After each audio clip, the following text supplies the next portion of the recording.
3rd and 10. This time they send an extra man.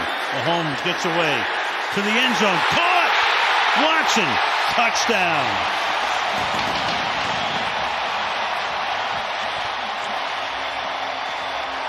The difference here is they allowed him to step up in the pocket. This is one-on-one. He turns J.C. Jackson, the premier corner in the NFL.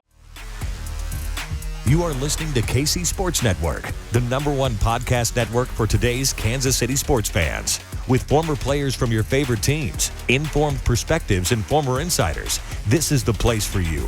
KC Sports Network is proudly presented by Emprise Bank, your partner in possible.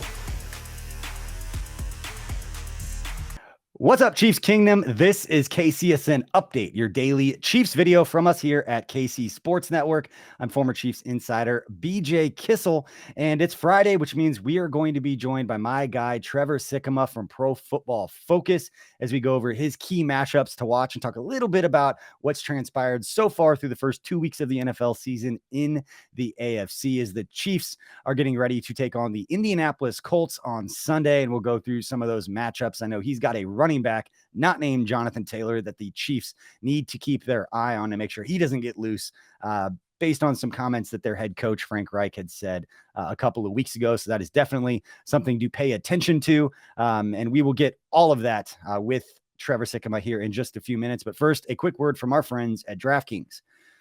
The NFL action is in full swing here at DraftKings Sportsbook, an official sports betting partner of the NFL. We're talking touchdowns, big plays, and even bigger wins. New customers can bet just $5 on any NFL team to win and get $200 in free bets if they do. If that's not enough, everyone can boost their winnings with DraftKings stepped-up same-game parlays. Right now, for every leg you add, you can boost your winnings up to 100%. With payouts bigger than ever, why bet on football anywhere else? To make things even sweeter, you can throw down on stepped-up same-game parlays once per game day all season long. Download the DraftKings Sportsbook app now and use promo code KCSN to get $200 in free bets if your team wins when you place a $5 bet on any football game.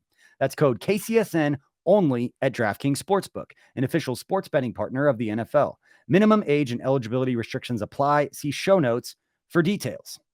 All right, here we go with Trevor Sikkema from Pro Football Focus. Trevor, how are we doing today, my guy? Whew, we're doing great, BJ. We're doing great. Week 3 of the NFL. Week 3. I was actually thinking about it this week, and I was saying week 3 in my head, and I was like, oh, that's not too bad. We still got a lot of football left.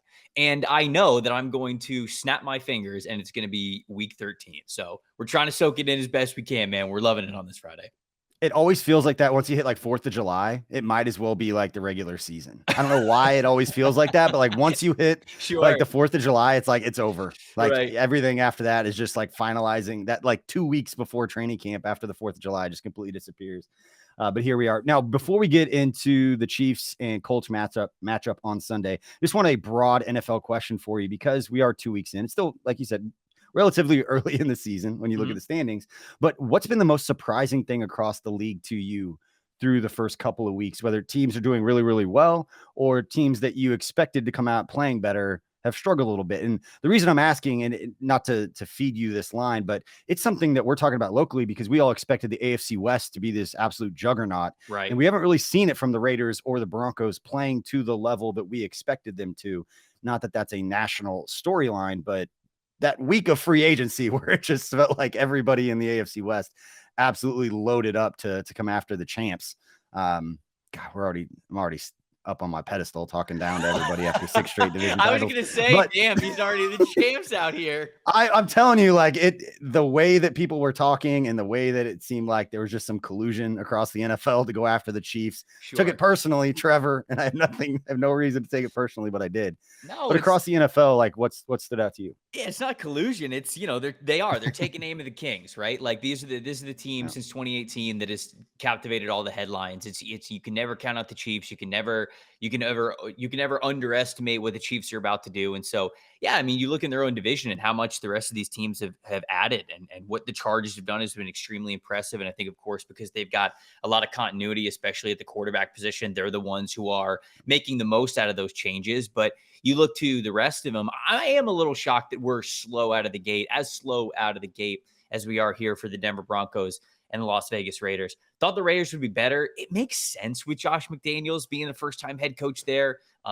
Ziegler being the first-time general manager, just getting the guys who are new, getting the game plan, everything to gel. There's so much change when that happens. And I do think that we underestimate that a little bit, right? And we don't think about the time that it takes to really become a good football team, even if you got good players there. It's a lot of chemistry. So I think them certainly, whatever Nathaniel Hackett's doing doesn't look good so far. And I know he's a first-time head coach. I'm not burying him completely. I think that they're still going to be a good football team, but them being as slow as they have been out of the gate, that's definitely been a surprise.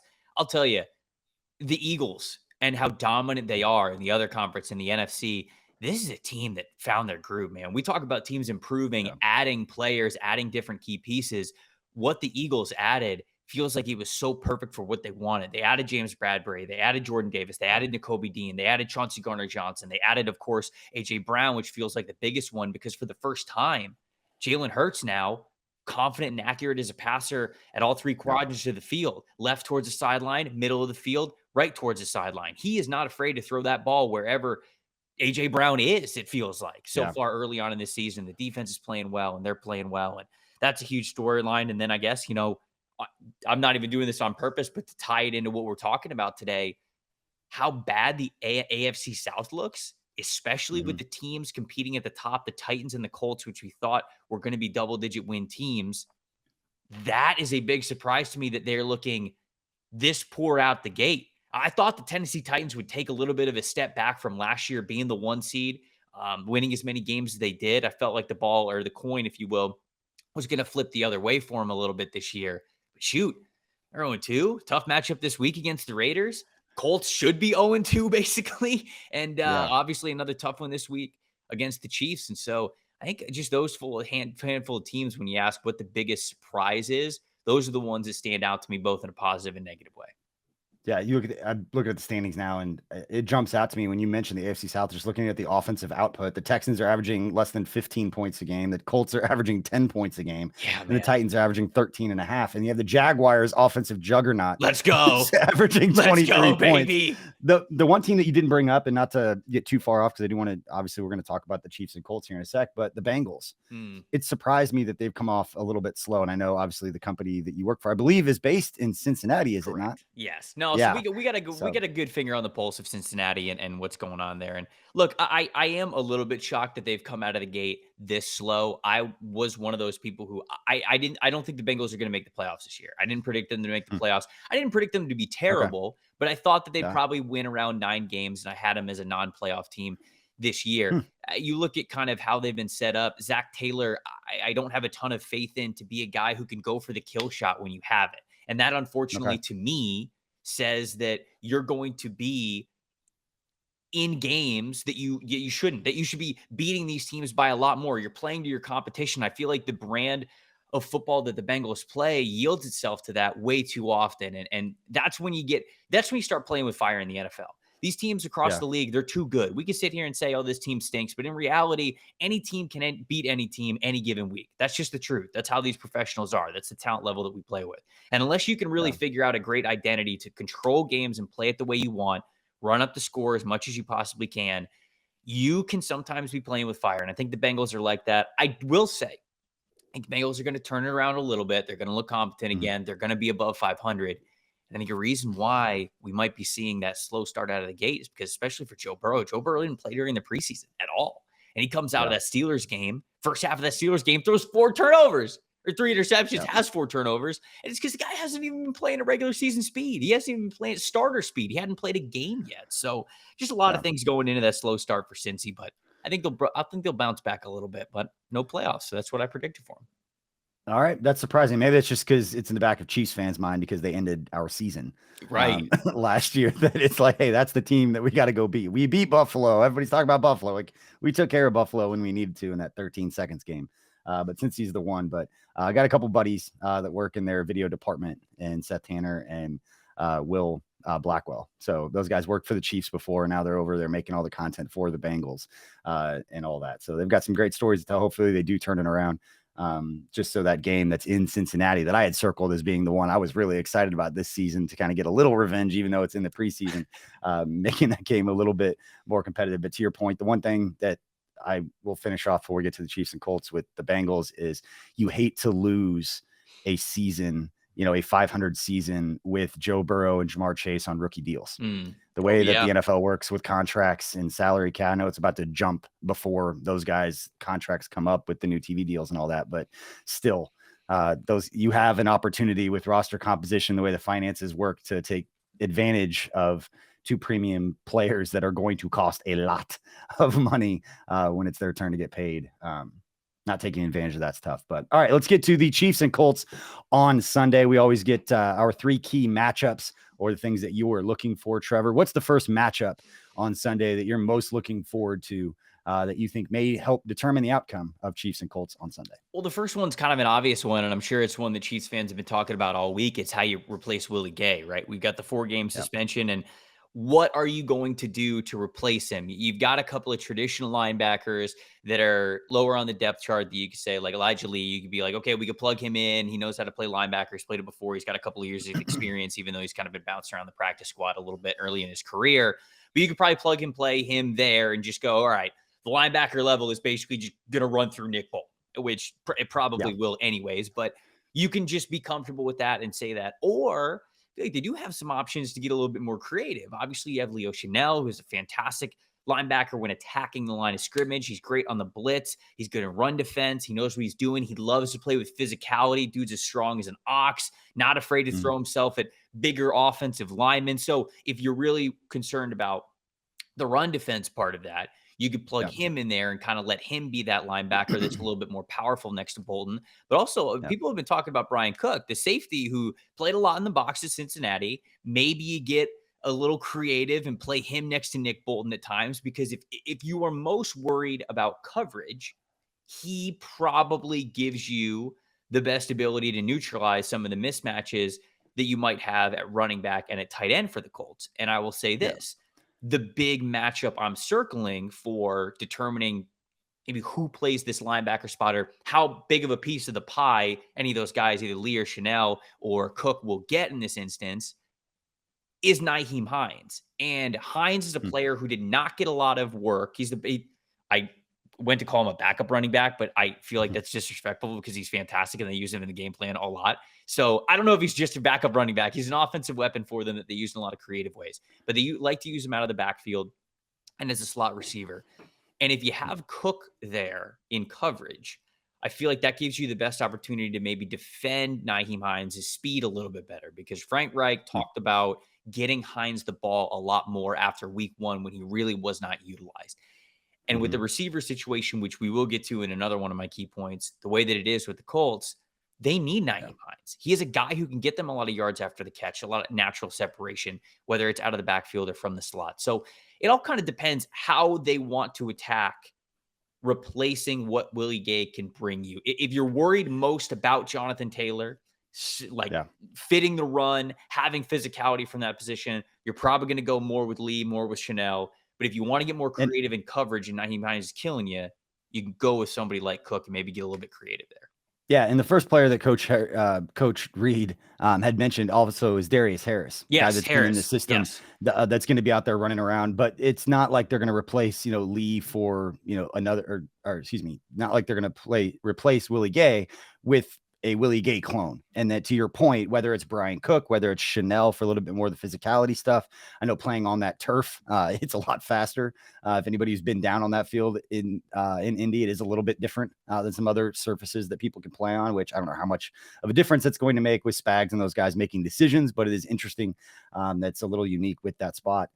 But Darius Harris looks like it's going to be the first guy up, but you don't have to talk to me about Elijah Lee. I remember he's a Kansas City kid, watched him play in high school, watched him play at K-State. Right. And then now he's got the opportunity. He's a little bit more of the, get out in space, kind of that kind of player, similar to Brian Cook, if they want to bring down a safety. I know, that was brought up earlier this week when I was talking with the guys about how could they potentially replace him by, changing schematically a little bit about what they do. Same thing with Leo Chanel, who we've already seen when he hits somebody, they go backwards. Even when he's hitting grown men, they still go backwards, which has been awesome to watch. I said he is going to be a fan favorite for a long time. The way that Arrowhead is built around just loving defense. and players just loving guys going out there and being physical, because the Chiefs hadn't had a whole lot of that on their defense, where you just had a bunch of intimidating dudes that are going to hit you and get after you. And that's what Karlaftis, Brian Cook, Leo Chanel, a lot of those dudes are about that life. So yeah, it looks like Darius Harris might be the first one, but you bring up great points. It'll be really interesting to see with Nyheim Hines. It's not a topic that we had talked a whole lot about, but in general, the Chiefs have struggled over the years defending running backs out of the backfield. And if they can find a way to somehow get the right formations and the personnel groupings to match up Nick Bolton out in space, as good as Nick Bolton is, that's something that an offensive coordinator say, if we're going to try to do something to put ourselves in an advantageous position, it's getting your Mike linebacker on somebody like Nyheim Hines out in space. No, I agree. All right. So what do you have on the other side of the ball? Or another matchup, I guess I should say. You already kind of teased that you're going to talk about some receivers here. I am. And so the receiver point is limiting yards after the catch. That is such a bread and butter of what Frank Reich wants from his offense. A couple of years ago, when they had Phillip Rivers, they were top 10 in the NFL in yards after catch for the receivers. That's when the offense was really humming. And when you look at the last couple of wide receiver or quarterbacks that they've had, Phillip Rivers, twilight of his career, Carson Wentz, a little bit of a different situation, but Carson Wentz just a little bit different of a quarterback at this point in time. And then Matt Ryan, again, twilight of his career. So they're not asking these guys to go out and throw for the most yards they've ever thrown for in a single game. What they really just want, and the reason why the Colts went after Matt Ryan, is because they wanted a smart, accurate quarterback who is able to get the ball in the hands of their playmaker wide receivers and running backs and just allow them to go for yards after the catch. That has not been the case for the Colts so far this year. Outside of Michael Pittman Jr., Michael Pittman Jr. has only played in one game. They don't really have anybody that's able to do that right now. They don't have a lot of players who are able to get yards after the catch, whether it's just a lack of dynamic ability, or I know Matt Ryan has definitely struggled with ball placement. Accuracy is one thing. Some people can look at completion percentage and be like, oh, the ball was close. Well, when it comes to yards after the catch, there's a difference between the ball being close and the ball being exactly where it needs to be on time to hit guys in stride and allow them to get those yards after catch. He just has not been accurate enough this year. I don't think there's any way around it. So we saw with the Jags last week, what they were able to do against the Colts is they played a little bit of off coverage, as a lot of defenses are playing nowadays. They're playing these off quarters, and these safeties for Jacksonville were able to rally very quickly to where the ball was going to basically hit these guys at the catch point and make sure that there's no room for yards after the catch. If you can limit yards after the catch with the Colts, I don't know if Ryan has the arm to give them enough air yards, if you will, to be able to keep up with the Kansas City Chiefs. So that's the big thing for me is we talk all the time about, oh, you got to play discipline football. Well, duh. Everybody wants to play discipline, right? But that is a major area of discipline that the Chiefs have to have. Play a little bit off. Make sure that you're tackling the guys when you get up to them. Don't be going for these massive hits where they can bounce off of it. Don't be going for the ankles and swinging it air, whatever it is. If the Chiefs are sound in tackling when they rally to the ball, it's hard for me to think that the Colts offense is going to outpace the Chiefs offense just due to how much they've struggled doing what they want to do, which is yards after the catch work over the last 2 weeks. I'm not so sure they're going to be able to snap their fingers and it change. All right. So what I'm hearing is that Justin Reed and Juan Thornhill, this is a day for those guys to come up and have success tackling, coming downhill and making plays in that regard. And it's something we've seen. It was one of the big things with Juan Thornhill last year coming back from his injury a little bit, that he had gained some weight. He gotten a little bigger, be a little bit more physical. And this year kind of slimmed down a little bit more, tried to be a little bit more athletic, but we knew he had the ball skills coming out of Virginia. That's what he was about in college. But to see him come up in what he's done over the last couple of years in run defense and being able to hit in that physical part of the game has been a pleasant surprise, and somebody that I had projected before the year to have a big year. I mean, he's in a contract year. This is a big year for him anyway, to show that he's 100% back from that knee injury. Because it always takes, an extra year to get those guys ready where they can run around. But that's a good one to watch. Obviously with Jonathan Taylor too, you don't want them breaking off any long runs. Because anytime you're playing the Chiefs, you want to make teams earn it and go all the way down the field and really grind out getting those points, because the Chiefs are going to put up points. So on that note, for the Chiefs offense going up against the Colts defense. We talked to Brett Coleman. He said the matchup that he's most excited to watch is DeForest Buckner and Creed Humphrey. Watching those guys get up fronted in the middle. So I'm not going to let you take that one. But it looks like Shaq Leonard, Darius Leonard will be back in this game. We know how good he is as a player, but what's the matchup you're looking for on the other side of the ball for Patrick Mahomes, Travis Kelce, Andy Reid, and the Chiefs offense going up against this Colts defense? Well, Brett has an unfair advantage because he does the show before me, because that's obviously a big one, right? When you look at DeForest Buckner going up against Creed Humphrey, it's length, and it's a lot of issues that could potentially be there with a guy who has a massive wingspan at 6'7". So that's a big one. But honestly, the story is turnovers. It is. This Colts defense forced the second most turnovers in the NFL last year. They had 33. They've got one so far through 2 games, and it's not like they're letting a bunch of them go through their hands. Like, they're just not playing that step ahead with anticipation like they were last year. And I'm not exactly sure why, but as long as you are keeping this defense guessing and on their heels, which if there's any offense in the NFL that can keep defenses guessing, it feels like it's the Kansas City Chiefs. They will get creative and throw a lot of different looks at you, a lot of different personnel formations, a lot of different players in a lot of different spots.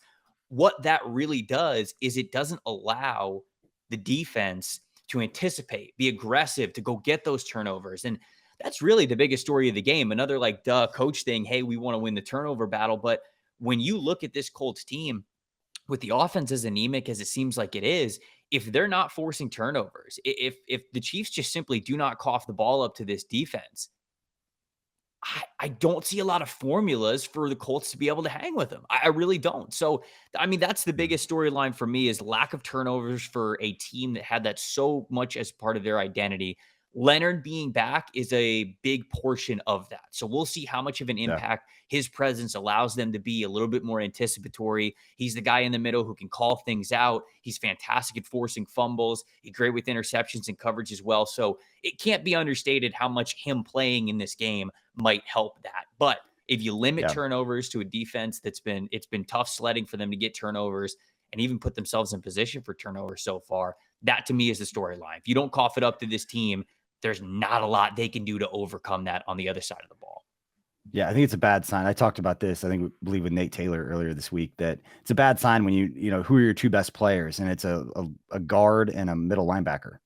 Like, that's not an impactful situation. It's not great. It's, hey, as a roster composition, Chris Ballard's one of my favorite dudes that I had been around. A lot of respect for him, but that's not a great situation to be in. Not that DeForest Buckner isn't one of the best defensive tackles, but Nate did say he was going to go to Chris Jones and ask him, how do you feel that there's a lot of people that think DeForest Buckner is the best defensive tackle in the AFC? So just kind of poke at him a little bit. Just purposely putting the chip on the shoulder. Just purposely putting it there, seeing what happens. Yeah, a lot of people, one of those classic media tricks. A lot of people are saying yada, yada, yada. Oh, yeah. One person on Twitter, I read it, and they all of a sudden that becomes a lot of people are saying such and such. But, you know, one thing you guys could do at Pro Football Focus, because you guys probably have the formulas to do this much faster than I was doing it by hand back in the day. But I called them the 4 core stats. You bring up, you know, turnovers and things like that, where it was 4 stats that I always look up. And my formula, or what I was trying to figure out is, if you're better than your opponent in at least 3 of the 4 stats, you win the games like 90-something% of the time.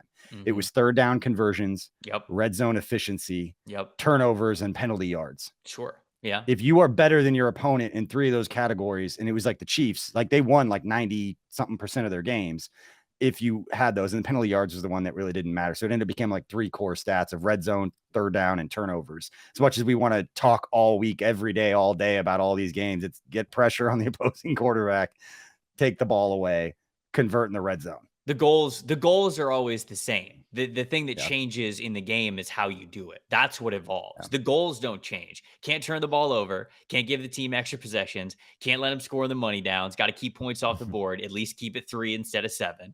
Right. And then third downs, obviously you want to get guys off the field because that comes down to possession work. Right. So it's those goals, you're right, are timeless throughout the game of football. If you are in the green on those 3 areas, good chance that you're going to win the football game. The chess match is always, and how it evolves, of how you do that. And that's the fun thing that we get to watch every week. I had this will be the final thought as we're joined by Pro Football Focus's Trevor Sikkema. Trevor, one of the things that came up, I was doing pregame radio for the game, and it just kind of came out, some of those coach speak things that's kind of like saying something without directly saying. Coach Reed's very good about that. He's never going to say anything negative about anybody, but anytime the coach says it's not about what they do, it's about what we do, it's coach speak for we are better than they are, and I'm just not going to come out and say that. And you look at the Chiefs' schedule, we just mentioned earlier in the show about the AFC West maybe not being as strong with the Raiders and the Broncos really struggling out of the gate. But when you look at the Chiefs' schedule, I mean, they've got Tampa Bay and they do have the Raiders, but then they got the Bills. They got the Bengals coming up. They have a brutal schedule this year. It's one of the toughest schedules they've ever had. But when you look at this game, this is very much one of those, you can't lose this game because you may drop one later. That you look at the end of the season, you come back and like, man, we shouldn't have lost that one. But this is very much if the Chiefs play even slightly above average football, I'm saying, and this is maybe too cocky of me, but if the Chiefs play even slightly above average, it really doesn't matter how well the Colts play because the Chiefs are just that much better. Is that a fair thing to say? Yeah, I mean, the Colts haven't shown it yet. I mean, you go back to what I was talking about. The identity of what they want on offense is certainly to run it through Jonathan Taylor, and Jonathan Taylor is still proven that he's a fantastic running back, but even in front of him, the offensive line, it's the highest paid offensive line in the NFL, and they're not playing like it. I mean, they're absolutely not playing like it. Then you look at the rest of the offense, what they want to do, the yards after catch, the dynamic ability, it's not there.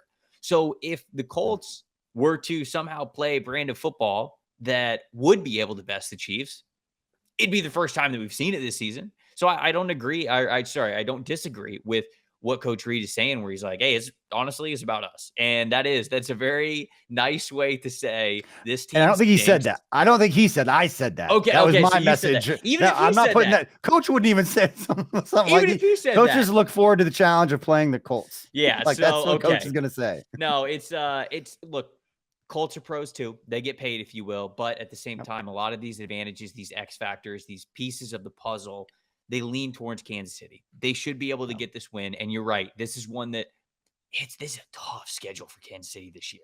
And it's a tough AFC around them. So this is one that you don't want to drop. I think the formula is still there for them to get this win, but it's going to be an important one because you never want to count wins before they happen. You never in the NFL want to point at a team and say, yeah, they're going to beat that team, because anything truly can happen. But they kind of do need to beat the Colts here, especially while they are down and not looking like the Colts team that we've seen over the last couple of years. And in fairness, this is a huge one for the Colts to not have apathy set in for the entire state of Indiana, because you get blanked by the Jaguars on the road, and this is their home opener. And so they're trying to drum up this interest, drum up excitement, and then you come and you're playing a team like the Chiefs that's had a lot of success. You come in and get boat raced by the Chiefs. It's going to be really hard to keep the rest of that fan base engaged for the rest of the season.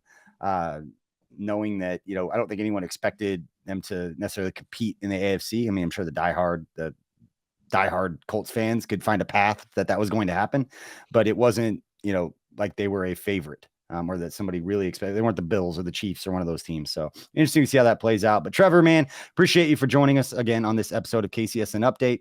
Can you let the people know where they can find your work and what you got working on right now? Everything over at profootballfocus.com. Also, if you guys aren't doing anything, weekdays from 11 a.m. to noon Eastern time, we've got a show called It's Just Football on PFF's YouTube, and we're just covering the league in a lot of very fun ways. So come hang out with us. But appreciate it, BJ. Always fun to talk about it.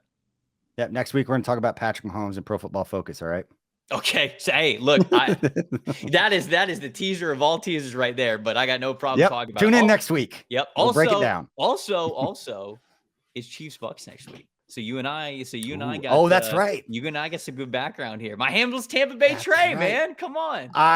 That's right. I'm too much like day by. There's too many things going on right now. I'm barely. I'm barely looking to like noon, because we're recording like at 9 o'clock in the morning. I'm barely looking at all the stuff I got to do over the next 3 hours. But yeah, excited to get into that. And yeah, that Bucks one, that's going to be a good one. Excited to talk about that with you. But man, we appreciate it. And then appreciate everybody for listening. If you're watching on YouTube, make sure to hit that like and subscribe button. And if you're listening to the podcast, make sure to rate, review, leave us a good little nugget. We appreciate it. It does help us reach more people. And we know there's a lot of great places to get your Chiefs content. We appreciate it for being one of those places. So until next time, thanks, Chiefs Kingdom. We'll see you.